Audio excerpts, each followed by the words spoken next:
അപ്പോൾ ഇന്ന് കേട്ട ന്യൂസാണ്, വീട്ടമ്മയെ കഴുത്തറുത്ത് കൊന്നു, സ്വന്തം ഭർത്താവ് തന്നെ കുഞ്ഞിൻ്റെ മുന്നിൽ വെച്ചിട്ട്.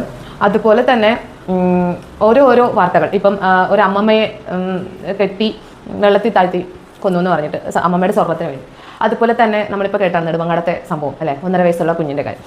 അപ്പോൾ എനിക്ക് മനസ്സിലാവാത്ത, നമ്മളൊരു കുറ്റം ചെയ്യും, ഇതൊരു ഡിജിറ്റൽ യുഗമാണ്, എല്ലാവർക്കും അറിയാം. നമ്മൾ എന്ത് ചെയ്താലും, നമ്മൾ എന്ത് തെറ്റ് ചെയ്താലും അതൊക്കെ വളരെ ഈസി ആയിട്ട് കണ്ടുപിടിക്കപ്പെടാനുള്ള എല്ലാ ആധുനിക സൗകര്യങ്ങളും ഇന്ന് നിലനിൽക്കുന്നുണ്ട്. അപ്പം ഒരു തെറ്റ് ചെയ്തിട്ട് നമുക്ക് അടിപൊളിയായിട്ട് പിന്നെ ജീവിക്കാം, അല്ലെങ്കിൽ നമ്മളെ കണ്ടുപിടിക്കില്ല, നമ്മളെ സുഖമായി നമുക്ക് ജീവിക്കാം. അപ്പം ശരിക്കും പറഞ്ഞാൽ ഈ തെറ്റുകളൊക്കെ ആൾക്കാർ ചെയ്യുന്നത് എന്തിനാണ്? ഇത് ഈ ക്രൈംസൊക്കെ ചെയ്യുന്നത് ശരിക്കും എന്തിനാണ്?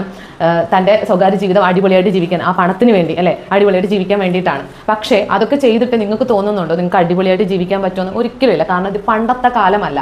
പണ്ടത്തെ കാലഘട്ടത്തിൽ എന്ന് വെച്ച് കഴിഞ്ഞാൽ ഇപ്പോൾ മൊബൈൽ യുഗമല്ല, ഡിജിറ്റൽ യുഗമല്ല, കണ്ടുപിടിക്കാൻ വളരെ പ്രയാസമാണ്. അപ്പോൾ ആ കണ്ടുപിടിക്കുന്ന അത്രയും കാലമെങ്കിലും നിങ്ങൾക്ക് സുഖമായി ജീവിക്കാം. പക്ഷേ ഇപ്പോൾ അറ്റ് എ ടൈം 1 ഡേ ഒരു 24 hours ചെയ്തത് ആരെന്ന് കണ്ടുപിടിക്കാനുള്ള എല്ലാ സൗകര്യങ്ങളും ഇപ്പോൾ അത് കണ്ടുപിടിക്കുന്നുണ്ട്. ആർക്കും തന്നെ ഒരു തെറ്റ് ചെയ്തിട്ട് മുങ്ങി നടക്കാൻ ഉള്ള ഒരു ടൈമില്ല. പ്രത്യേകിച്ച് ഇപ്പോൾ മൊബൈൽ യൂസ് ചെയ്യാതെ ജനിച്ച കുഞ്ഞ് മാത്രമാണ് മൊബൈൽ യൂസ് ചെയ്യാതെയുള്ള, ബാക്കി സർവത്ര പേര് ഇതൊക്കെ യൂസ് ചെയ്യുന്നത്. ഇനി മൊബൈലേ യൂസ് ചെയ്യാത്ത ഒരാളാണ് ഒരു തെറ്റ് ചെയ്യുന്നതെങ്കിൽ പോലും കാണുന്ന ഒക്കെ സ്ഥലത്തും ക്യാമറയുണ്ട്. അപ്പോൾ അതുകൊണ്ട് തന്നെ ക്യാമറയൊന്നും എല്ലാം കൊണ്ട് നശിപ്പിക്കാനൊന്നും ഈ തെറ്റ് ചെയ്യുന്ന ഒരാൾക്ക് പറ്റത്തില്ല, അല്ലെങ്കിൽ വേറെന്തെങ്കിലും സൗകര്യം ഉണ്ടാവും. അപ്പോൾ അതുകൊണ്ട് തന്നെ തീർച്ചയായിട്ടും നിങ്ങൾ എന്ത് തെറ്റ് ചെയ്താലും കണ്ടുപിടിക്കാനുള്ള സൗകര്യങ്ങളും നമ്മുടെ നാട്ടിൽ ഇന്നുണ്ട്. അപ്പോൾ അതുകൊണ്ട് സുഖമായി ജീവിക്കാൻ വേണ്ടിയിട്ടാണ് നിങ്ങൾ ഒരു തെറ്റ് ചെയ്യാൻ പ്ലാൻ ചെയ്യുന്നതെങ്കിൽ, മനസ്സിൽ പ്ലാൻ ചെയ്യുന്നതെങ്കിൽ ദയവ് ചെയ്ത് അത് വേണ്ട.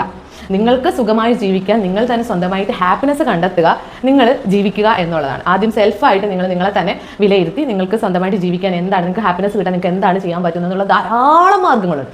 അതിനുവേണ്ടി നിങ്ങൾ ഒരു തെറ്റിലേക്ക് ദയവ് ചെയ്ത് പോരുക. കാര്യം പോയി കഴിഞ്ഞ് കഴിഞ്ഞാൽ നിങ്ങൾ ഉദ്ദേശിക്കുന്ന രീതിയിൽ നിങ്ങൾക്ക് തീർച്ചയായിട്ടും ജീവിക്കാൻ കഴിയില്ല.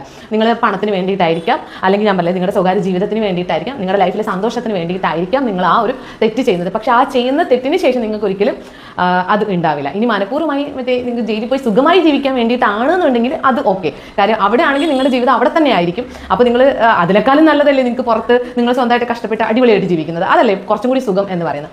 അപ്പോൾ തെറ്റ് ചെയ്യാൻ ആരെങ്കിലും പ്ലാൻ ഇടുകയാണെന്നുണ്ടെങ്കിൽ പറയുകയാണ്, ഇപ്പോഴത്തെ കാലത്ത് നിങ്ങൾ ഒരു ക്രൈം ചെയ്യാൻ വേണ്ടി മുതിരാതെ ഇരിക്കുക. എനിക്ക് പറയാനുള്ളതാണ്. ആരുടെ കാര്യത്തിലാണ് ഇപ്പം ഈവൻ ഒരു സ്നേഹിക്കുന്ന ഒരു പെങ്കൊച്ച് സ്നേഹം ഇങ്ങോട്ട് കാണിച്ചില്ലെങ്കിൽ അവളെ പെട്ടെന്ന് തന്നെ ഉപദ്രവിച്ചു കഴിഞ്ഞാൽ നിങ്ങൾക്ക് എന്തെങ്കിലും കിട്ടുമോ? അവളുടെ ഇഷ്ടം പിന്നെ കൂടുതൽ വെറുക്കല്ലാതെ ഒന്നും കിട്ടത്തില്ല. അപ്പോൾ അതുകൊണ്ട് ഒരിക്കലും നിങ്ങൾ ഒരു തെറ്റിലൂടെ നിങ്ങൾക്ക് ഒരു സന്തോഷം കണ്ടെത്താം എന്ന് നിങ്ങൾ ഒരിക്കലും വിചാരിക്കരുത്. അത് നടക്കില്ല. അതുകൊണ്ട് പറയാണ്, ക്രൈമുകൾ ഓരോ ദിവസം കൂടി വരുന്നതുകൊണ്ട്. ഇപ്പം ഇന്ന് തന്നെ ഒരു വാർത്ത കേട്ടിട്ട് ഞെട്ടലാണ്. അപ്പോൾ അതുകൊണ്ടാണ് ഇങ്ങനെ പറഞ്ഞത്. ഓക്കെ.